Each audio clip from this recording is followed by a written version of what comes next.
బాగా దగ్గు వస్తుండే, అందులో ఉమ్ముల బ్లడ్ వస్తుండే. టెస్టులు చేపించిన అయితే వచ్చింది క్యాన్సర్ అని తెలిసింది.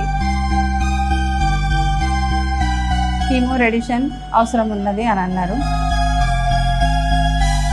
ఇక్కడ మేము నెల రోజుల నుంచి నేను ఈ పునర్జన్మ హాస్పిటల్ నుంచి మెడిసిన్స్ వాడాను. నా పేరని ఫాతిమా, మంచిర్యాల డిస్ట్రిక్ట్ నుంచి వచ్చాను. బాగా దగ్గు వస్తుండే, అందులో ఉమ్ముల బ్లడ్ వస్తుండే, బాగా ముసాచి మాట్లాడకుండా ఊపిరిగా రాకుండా వస్తుండే. దాని తర్వాత టెస్టులు చేపించిన అయితే వచ్చింది క్యాన్సర్ అని తెలిసింది. కీమో రేడియేషన్ అవసరం ఉన్నది అని అన్నారు. ఈ పునర్జన్మ మెడిసిన్స్ ఒక 2-3 నెలలు వాడి చూసినాక మళ్ళీ టెస్టులు చేయించి అవసరం ఉంటే చేయిస్తా అన్నారు. ఇక్కడ మేము నెల రోజుల నుంచి నేను ఈ పునర్జన్మ హాస్పిటల్ నుంచి మెడిసిన్స్ వాడాను. అయితే నాకు ఇప్పుడు బ్లడ్ అలాంటి మోసొచ్చుడు ప్రాబ్లం అసలు లేదు. నెలనే వాడాను నేను మందులు. ఇప్పుడు నాకేం ప్రాబ్లం లేదు.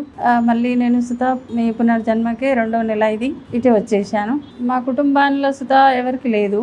మరి నేను సుఖ హౌస్ వైఫ్. ఇది నాకు తంబాకు, గచూరన్ అది సుత ఏం అలవాటు లేదు.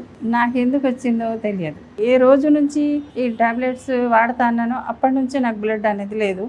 ఇదేమో నేను ఒక 1 వీక్ 10 డేస్లోనే నాది నాకు తెలిసిపోయింది. నాకైతే హ్యాపీగానే ఇదవుతుంది. ఎందుకంటే ఈ మందులు నాకు సెట్ అయినాయి, నేను హ్యాపీగా ఉన్నా, నాకు తగ్గుతుంది అన్నట్టు సుతా నాకు ఫీలింగ్స్ ఉన్నది. నేను ఈ టాబ్లెట్స్ తోటి మంచిగా అవుతాను అన్నట్టు ఉన్నది అంతే.